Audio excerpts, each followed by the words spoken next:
हमें ज्वाइन किया है वजीर खजाना के मुशीर खुर्रम शहजाद ने। खुर्रम, बहुत बहुत शुक्रिया आपने शो पर हमें ज्वाइन किया।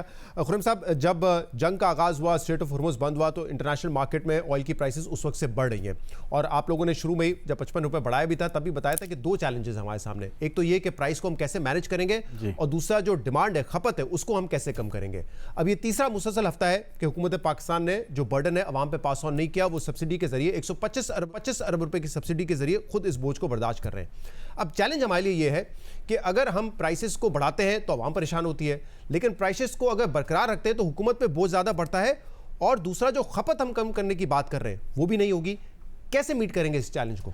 बहुत शुक्रिया शहजाद में लेने के लिए। पहले तो खुशखबरी ये कि IMF के साथ स्टाफ लेवल एग्रीमेंट हुआ, ये बहुत बड़ी डेवलपमेंट है, क्योंकि इन सारे चैलेंजिंग इन्वायरमेंट में और जहाँ पे गवर्नमेंट जो है अपने खर्चे कम करके जो है वो ऑयल प्राइसेस जो है वो पास ऑन नहीं कर रही और वो बर्डन नहीं आने दे रही आवाम पे, और अपने खर्चे कम, ये देखिए बहुत बड़ी डेवलपमेंट है खर्चे कम करना। ऐसा नहीं है कि कर्जा लेके सब्सिडी दी जा रही है एडिशनल और अपने खर्चे भी नहीं कम किए जा रहे। तो खर्चे कम करके फिस्कल डेफिसिट को मेंटेन करके पास ऑन किया जा रहा है जो है ये जो सेविंग्स हैं इसको आवाम की भलाई के लिए, ताकि इन्फ्लेशन भी जो है कंट्रोल में रहे, हमारी जो मैक्रोज़ हैं ओवरऑल ठीक रहें, गवर्नमेंट के साथ साथ जो पूरी इकॉनमी की स्टेबिलिटी है वो रहे, और साथ में जो है जो प्राइसेस हैं वो भी मेंटेन रहें, और साथ में इसका जो है इम्पैक्ट भी जो है वो इतना ज़्यादा वाइड स्प्रेड ना हो। क्योंकि देखें ऑयल प्राइसेस का इम्पैक्ट पूरी दुनिया में बड़ा है, और पूरी दुनिया में मैं आपको बताता हूँ जो नंबर्स हैं, अगर आप रीजनल कंट्रीज़ को भी देख लें, उसके अंदर बांग्लादेश भी है, श्रीलंका भी, अब तो इंडिया भी हो गया है, साथ में जो है कम किए अपने जो कस्टम ड्यूटीज और टैक्सेस हैं। नहीं, मैं आपको बताता हूँ कि LPG का उनके यहाँ कितना बड़ा इम्पैक्ट आया, क्योंकि चूल्हों में तो LPG डलती है और 90% LPG है उनके पास, और सारी सी रूट के थ्रू आती है।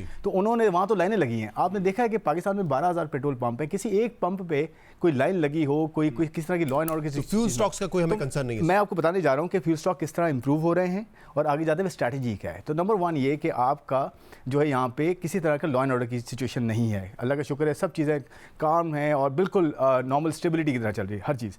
तो एक तो ये कि आपके यहाँ जो है प्राइस पास ऑन जो है वो नहीं किया गया, तो उसका एक इम्पैक्ट गवर्नमेंट ने अपने ऊपर खर्चों को कम करके लिया। सेकेंडली, आगे जाते हुए आप डिमांड की जो बात कर रहे हैं, डिमांड के लिए बहुत सारे ऑप्शन टेबल पे हैं कि कैसे मेंटेन की जा सकती है अगर ज़रूरत पड़ी। आज ज़रूरत नहीं है क्योंकि आपके पास 24 दिन का अगर स्टॉक था, आज वो 28 दिन का है। आगे जाते वो इंप्रूव हो रहा है क्योंकि आपके जो फ्यूल खाम तेल की जो इम्पोर्ट है वो इंप्रूव होती जा रही है। लेकिन खुर्रम, यहाँ पे सिर्फ मामला ये नहीं कि हमारे पास कितने स्टॉक्स पड़े हुए, एक मामला ये भी तो है कि अगर हम डिमांड को कर्टेल नहीं करेंगे तो हमारा इंपोर्ट बिल तो बढ़ता रहेगा ना, अगर उसी मिकदार में। क्योंकि अभी जो रिसेंट मीटिंग भी हुई फाइनेंस मिनिस्ट्री में, वहां पे बताया गया कि इस मार्च में पिछले मार्च के मुकाबले में कंजम्पशन ज्यादा हुई है, ऑल्दो इसी महीने हमने 55 रुपए इजाफा भी किया है पेट्रोल और डीजल की कीमत में। नहीं, मैं आपको बताता हूँ ये डिमांड का आपको नंबर नजर आएगा, आगे गिरता हुआ नजर आएगा। एक्सपेक्टेशंस ये हैं कि और गिरेगी, उसकी वजह क्या है? देखें, स्कूल कॉलेजेस इंस्टीट्यूशंस बंद किए गए 2 हफ्ते के लिए, आपने देखा होगा। गवर्नमेंट ऑफ पाकिस्तान ने अपनी गाड़ियाँ 60% जो है ग्राउंड की, 50% अपनी फ्यूल की जो उनको कंजम्पशन मिलती है, जो उनको एलोकेशन होती है, वो कम कर दी। फिर प्रोविंशियल गवर्नमेंट्स ने भी यही किया है, और फेडरल गवर्नमेंट ने तो एक दिन एक्स्ट्रा छुट्टी भी दी है और घर से काम करने की बात की, और 50% वर्कफोर्स की बात हुई है। लेकिन क्या ये काफी है या मजीद स्मार्ट लॉकडाउन के हवाले से इक़दामात लेने? नहीं, देखिए सस्टेनेबल ये नहीं होता, प्राइवेट सेक्टर को साथ आना पड़ेगा। गवर्नमेंट ऑफ पाकिस्तान ने प्राइवेट सेक्टर से भी ये कहा है ना, सदा की जी आप भी ये करें, आप अपने एंड पे कम से कम फ्यूल यूज़ करें। किस तरह? आप घर से ज़्यादा काम करें, आप ज़्यादा जो है गाड़ियाँ कम यूज़ करें, आप पेट्रोल की एलोकेशंस कम करें। कल वज़ीर आज़म साहब ने अपने खिताब में कहा कि हुकूमत ने तो बोझ बर्दाश्त किया है, आवाम पे पास ऑन नहीं किया, लेकिन आखिर में उन्होंने कहा कि कुछ हम ऐसे इकदाम लेने जा रहे हैं जिस पर जरूरी है कि जो शहरी हैं वो भी उस पर इत्तेफाक करें और अडॉप्ट करें उनको। तो क्या है वो? एब्सोल्युटली, क्या करने जा रहे हैं? बहुत सारी चीज़ें, अभी उसका मैं बहुत डिटेल में बात करने से बेहतर ये कि आप थोड़ा सा वेट कर लें, आपको उसकी चीज़ें पता चलेंगी कि क्या क्या। देखें, उसमें मैं बता सकता हूँ, ये जनरली बता सकता हूँ कि टेबल पे बहुत सारे ऑप्शंस होते हैं ना। टारगेटेड सब्सिडी का भी ऑप्शन है, फिर आगे जाते हुए कितना किसको पेट्रोल मिलता है ये भी ऑप्शन हो सकता है, मार्केट कितनी जल्दी बंद हो ये भी ऑप्शन हो सकता है, किस तरह से। देखें, प्रोविंसेस तो अपने एंड पे ऑलरेडी करना शुरू हो गया ना, अब देखें। और मैं आपको ये बताऊँ, सबसे बड़ा रोल प्रोविंसेस का है। फेडरल गवर्नमेंट कितना कंट्रोल करेगी? फेडरल गवर्नमेंट को अपना एक सर्टन जो है उसका एक एरिया है ना, तो प्रोविंसेस का रोल इसमें बनता है। और आपने देखा होगा फाइनेंस मिनिस्टर साहब की मीटिंग भी हुई है एक दिन पहले सारे चीफ मिनिस्टर्स और उनके रिप्रेजेंटेटिव्स के साथ, कि अपने एंड पे आप इसको करें, क्योंकि जो प्रोविंशियल गवर्नमेंट से प्रोविंशियल जो इकोनॉमीज हैं वो ज़्यादा इसमें जो है वो। आज खलील कियानी साहब की एक खबर थी कि वजीर खजाना ने बताया कि 160 अरब रुपए जो है वो वफाक ने अरेंज किए, जिसमें 100 अरब रुपए पीएसडीपी से कट करके किए और 60 अरब रुपए दूसरी जगहों से ऑस्टेरिटी मेजर्स के जरिए किए। लेकिन उन्होंने कहा कि हमने सूबों को कहा कि 200 अरब रुपए आप जो है सब्सिडी में प्रोवाइड करें, तो पंजाब और सिंध ने इनकार कर दिया और उनका तकरीबन अमाउंट बनता था 160 अरब रुपए। तो क्या सूबे इसमें कंट्रीब्यूट करने के लिए तैयार नहीं है? देखें, कंट्रीब्यूशन तो सबको करना पड़ेगा ना। हम तो फेडरल गवर्नमेंट तो ये कहेगी कि लेकिन उन्होंने तो मना कर दिया ना सब्सिडी देने नहीं, तो देखें वो तो नेगोशिएशंस चलती है ना, वो तो बात होती है ना। वो इनिशियली अगर मना करते हैं, क्या स्ट्रैटेजी है, ऑल्टरनेट क्या है, तो ऑल्टरनेट बताएंगे वो कि ऑल्टरनेट क्या कर सकते हैं वो। देखें, मैं फिर वही कह रहा हूँ कि प्रोविंशियल जो इकोनॉमीज़ हैं उनका इसमें रोल बड़ा है ना। मार्केटें कितने बजे बंद होनी चाहिए, पेट्रोल किसको कितना मिलना चाहिए अपने एंड पर। देखें, आपने ये भी देखा होगा कि केपीके ने भी किया, सिंध गवर्नमेंट ने भी ये किया कि अपने एंड पे उसी दिन जब प्राइम मिनिस्टर ने फर्स्ट टाइम अनाउंस किया था कि हम गाड़ियाँ 50% जो है 60% कम कर रहे हैं और ख़रीदारी नहीं कर रहे, फ्यूल कम कर रहे हैं, एक दिन छुट्टी दे रहे हैं, तो फ़ौरन से रेप्लिकेट किया सिंध गवर्नमेंट ने भी, इवन केपीके ने शुरू कर दिया। मीटिंग में ना सिर्फ पंजाब और सिंध ने इनकार किया कि हम सब्सिडी नहीं देंगे, बल्कि उन्होंने तो ये तजवीज़ की कि आप कीमतों को बढ़ाएं, अवाम पे बोझ पास ऑन करें, ताकि अवाम का जो रवैया है वो तब्दील हो, यानी कि वो गैर ज़रूरी ट्रैवल ना करें और डिमांड ताकि उसके कंट्रोल हो सके। तो सूबों की तो ये राय है कि आप कीमतें बढ़ा दें। जी बिल्कुल सही, पंजाब और सिंध की ये बिल्कुल सही बात है। देखें, जहां तक गवर्नमेंट अगर एक कैलिब्रेटेड अप्रोच लेके चल सकती है कि वो अपने खर्चे कम कर सकती है, ये सबसे बड़ी खुशखबरी नहीं है, ये सबसे बड़ी पॉजिटिव चीज़ नहीं है। गवर्नमेंट जो है, हाँ ये पॉइंट है सस्टेनेबल। 125 अरब रुपए आपने 3 हफ्ते में सब्सिडी दे दी है अपनी फिस्कल स्पेस क्रिएट करके, सस्टेन कब तक कर सकते हैं आप? देखिए, जंग 3 हफ्ते, 1 महीना 2 महीना चलती है तो क्या करेंगे? ये इंपॉर्टेंट है। देखें, सिर्फ और सिर्फ फिस्कल जो सपोर्ट है ना, मैं इसको सब्सिडी नहीं कहता, क्योंकि सब्सिडी तो वो होती है ना कि जी आपके जो बजट की पूरी एलोकेशन है साल की, आप उससे बढ़ के सब्सिडाइज कर दें, जैसे हुआ 2022 में भी कि आपने क्या किया, लोन ज़्यादा लिए और आपने सब्सिडाइज कर दिया, आपने खर्चे नहीं काटे। आज खर्चे भी कट रहे हैं, प्राइस पास ऑन भी किया गया है और उसके साथ साथ जो है ऑस्टेरिटी मेजर्स भी हैं, उसके साथ साथ फिर कंजम्पशन। आप कह रहे हैं कि ये मामला 2022 से मुख्तलिफ है, क्योंकि 2022 में भी यही था कि पहले कीमतें बढ़ाई नहीं गई, फिर तो कीमतें कम भी कर दी गई जब पीटीआई की हुकूमत थी, उसमें बड़ी तनकीद होती है। तो आज अगर आप सब्सिडी दे रहे हैं तो वो से मुख्तलिफ है मामला। देखिए, मुझे अगर 1 मिनट देना आप, तो मैं आपको बताता हूँ कितना मुख्तलिफ है ये। देखिए, सबसे पहली बात ये कि 2022 में जंग शुरू हुई आपकी यूक्रेन की और रशिया की, उस वक्त ऑयल प्राइसेस फौरन से शूट करके 90+ चली गई, फिर बाद में 120 पे भी गई, फिर 100 पे जो एवरेज हुआ। लेकिन उसके बाद हुआ क्या, हमने क्या किया, हमने उसको पास ऑन नहीं किया, कम कर दिया उल्टा। और फिर कम करने के साथ किया क्या, कर्जे ज़्यादा लिए और सब्सिडाइज कर दिया, अपने खर्चे कम नहीं किए। इस गवर्नमेंट ने क्या किया, इस गवर्नमेंट ने 55 रुपये सबसे पहले पास ऑन किए, जिस पे हम सब ने बहुत, मीडिया ने बहुत शोर मचाया कि जी पास ऑन कर दिया और किसी ने नहीं किया। आज पूरी दुनिया 70% तक पास ऑन कर चुकी है प्राइसेस, हमारे 20% अभी तक वही पास ऑन हुआ है। ये फ़र्क हो गया सबसे बड़ा कि सबसे पहले पास ऑन किया, उस वक्त पास ऑन नहीं हुआ था। दूसरा, कर्जे लेके सब्सिडाइज नहीं कर रहे, अपने खर्चे कम कर रहे हैं। शायद 1 मिनट दीजिएगा मुझे, कर्जे लेके सब्सिडाइज नहीं कर रहे, अपने खर्चे कम करके उसको सपोर्ट कर रहे हैं। लेकिन बड़ा डिफरेंस, मेजर जो चंक है वो डेवलपमेंट बजट का है, 100 अरब तो वहां से आ रहे हैं। देखिए, तो प्रायोरिटी ये है ना, आज प्रायोरिटी ये है कि जंग चल रही है, उसको मैनेज करें ना।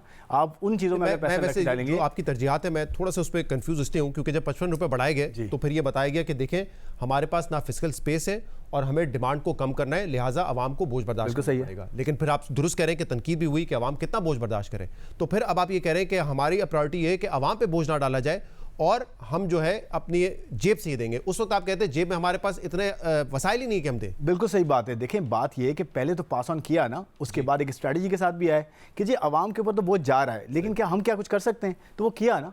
लेकिन मैं ये कहना चाह रहा हूँ 2022 और 2026 में फ़र्क क्या है, उस वक्त के आज के रिजर्व्स के जो है ना, आपके फॉरेक्स रिजर्व्स उस वक्त वही थे।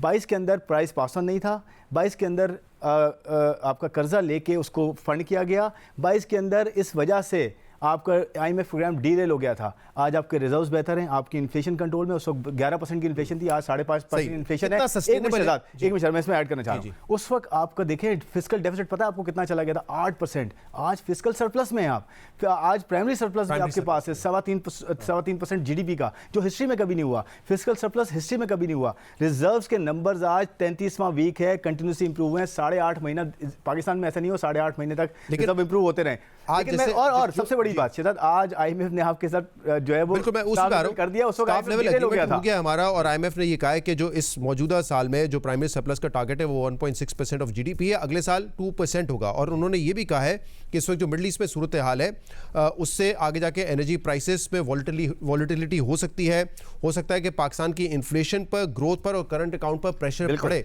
इसलिए मैं पूछा हूँ ये कब तक सस्टेनेबल है, मतलब अगर अगले हफ्ते ये जंग जारी रही तो फिर आप लोग इसको बर्दाश्त करेंगे? आपने एक मेजर तो क्या होगा ना कि इसकी कैपेसिटी कितनी? देखें, बात यह है कि $120 तक का तो एक ग्लोबल एक कंसेंसस बन रहा है ना कि $120। आज तो 26 दिन हुए ना। आपको पता है 21 और 22 के बीच, 22 और 23 के बीच में इनफैक्ट जब आपका यूक्रेन रशिया की जंग थी तो 11 महीने तक ऑयल प्राइसेस 70 से उठ के 120 पे गई और 100 पे जो है वो चलती रही। तो आपके यहाँ जो है वो प्रॉब्लम्स नहीं ना। जी, जब लेकिन आई तो 30 रुपए लेकिन से 3 मरतबा बढ़ाई गई। फर्क ये था कि उस वक्त प्राइसेस नहीं बढ़ाई गई और अपने जो फंड किया गया $1 बिलियन उस वक्त सब्सिडाइज किया था हमने, कर्जे लेके अपने खर्चे कम नहीं किए। तो आज अपने खर्चे कम किए जा रहे हैं, हो सकता है खर्चे और भी कम किए जा सके। देखिए प्लान ये है कि खर्चे जितने कम किए जाएं अच्छा है, जितना ऑस्टेरिटी अपने ऊपर डाली जाए अच्छा है, जितनी तवानाई की कंजर्वेशन हम करें। लेकिन देखिए सबसे बड़ी बात क्या है, डिमांड मैनेजमेंट इस तरह से होगी जब आप प्राइवेट सेक्टर में बैठ के साथ देंगे। ये एक साझा प्रॉब्लम है, एक अकेला फाइनेंस मिनिस्ट्री का तखमीना क्या है कि हमारा जो करंट अकाउंट जो शायद हमने गालिबन टारगेट किया था कि $2 बिलियन के आसपास होगा, ये बड़ा अच्छा इंपॉर्टेंट पॉइंट है। अब क्या आपने तखमीना लगाया कि करंट अकाउंट डेफिसिट हमारा किस हद तक बढ़ सकता है? देखें और कैसे फंड, मैं आपको बड़ा एग्जांपल वही 22 की एग्जांपल देता हूं। उस वक्त आपको याद है करंट अकाउंट डेफिसिट कितना हो गया था? $18 बिलियन। और पता है यही मार्च का महीना चल रहा था उस वक्त भी, जब ये गवर्नमेंट आगे पीछे हुई थी, आपको याद है? उस वक्त मार्च के महीने तक पता है आपको करंट अकाउंट डेफिसिट कितना हो गया था? करंट अकाउंट डेफिसिट एक्सटर्नल वाला $13 बिलियन। आज कितना है पता है आपको? आज हमारा $700 मिलियन का है, सिर्फ $70 करोड़, $13 अरब। $2 बिलियन टारगेट है। तो आप क्या तखमीना लगाए, कितना बढ़ जाएगा इंपोर्ट? तो कह रहा हूं कि स्टेट बैंक का टारगेट वही है आज भी, $2 बिलियन ही है आज भी। कैसे करेंगे इन्फ्लेशन का भी? अगर ये जून तक सिचुएशन प्रिवेल करती है तो यकीनन जो हमारा $12 बिलियन हमारा इंपोर्ट बिल होता है एनर्जी का, एनुअलाइज इंपैक्ट होता है ना। एनुअलाइज इंपैक्ट जो एस्टिमेटेड है वो $3.5 से $4.5 बिलियन का है, अगर $100 या $120 पे ऑयल प्राइसेस रहती है। तो ये पूरे साल का नहीं होता। समझ गया। मैं तो ये कह रहा हूँ तो हमें कोई एक्सटर्नल फंडिंग की जरूरत नहीं होगी। देखें फिलहाल आपको पता है 19 तारीख के रिजर्व्स के जो नंबर्स आए हैं फॉरेक्स रिजर्व्स के, वो बढ़ गए। आपका ये कब से इश्यू चल रहा है? 1 मार्च से चल रहा है या 27 फरवरी से? तो आपके रिजर्व्स भी बेहतर हैं, इनफैक्ट बेहतर हुए हैं, और आपका रुपये भी स्टेबल है। उसकी वजह ये हो सकती है कि रेमिटेंसेस का नंबर आपके यहाँ इंप्रूव होता जा रहा है, जो कि फंड कर रहा है आपको। तो मैं ये कहना चाह रहा हूँ कि we are in a good position in terms of stocks. हमारे पास जो है इंप्रूव होते जा रहे हैं। बाय द वे 24 से 28 दिन हुए हैं और मजीद इंप्रूव हो रहे हैं। आपका एक्सटर्नल अकाउंट स्टेबल है, लेकिन आप सही कह रहे हैं कि अगर ये लिंगर ऑन होती है चीज़ तो स्ट्रेटजीज ऑन द टेबल हैं कि कैसे रैशनिंग कर सकते हैं, कैसे हम टारगेटेड सब्सिडी दे सकते हैं, कैसे डिमांड मैनेजमेंट और की जा सकती है, कैसे पास ऑन किया जा सकता है। ये सब चीज़ें जो है टेबल पे हैं। इंशाल्लाह we'll come out of it stronger. बहुत बहुत शुक्रिया।